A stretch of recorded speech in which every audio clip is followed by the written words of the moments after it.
Your Majesty, I was wondering if you could talk a little about any books that spoke to you in childhood, maybe a book that sparked the imagination.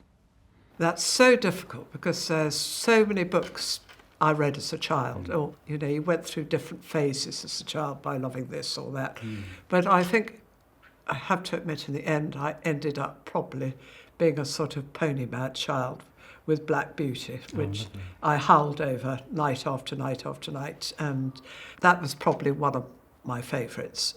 And then because you're far too young, we had all these wonderful old-fashioned adventures, wonderful children's stories. And you go on the adventures yourself as a child, Swiss Family Robinson. My sister and brother and I, we always used to go off and camp and pretend we were, stranded with just our animals for company. And it takes you into a sort of multitude of different worlds.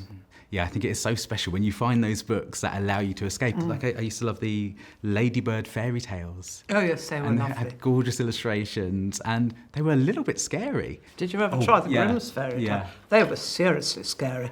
I remember going to bed at night and having, quite bad dreams about them. Well, they don't hold back, do they? No, they don't hold back. And I think children appreciate But that. I think, I think as children, half of you wants to be scared. You want to. You don't want to be scared too much, but it's that sort of fristle, isn't there, of just being a little bit frightened. Well, books are a safe space, aren't they, where you can be a little bit scared and it's okay. You can close the covers, get under your duvet. And Exactly, sort of peek out of the top. Yeah.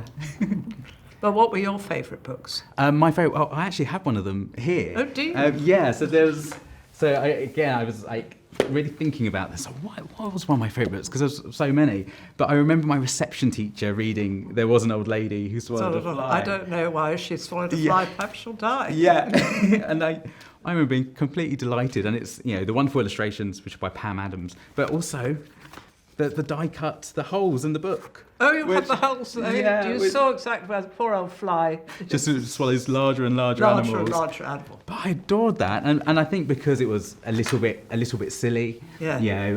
It felt a little bit naughty. But yeah, I have very fond memories of my reception teacher sort of telling us that story again and again.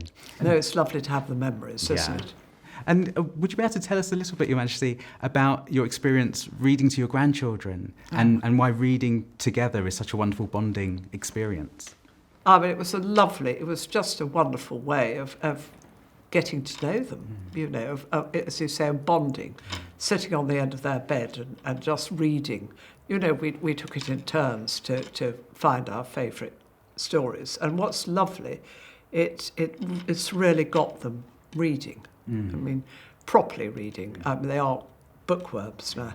It's so lovely. If I go and see them, I find them tucked up in bed, with a book and saying, "Please don't turn off the light. I've got to finish this chapter."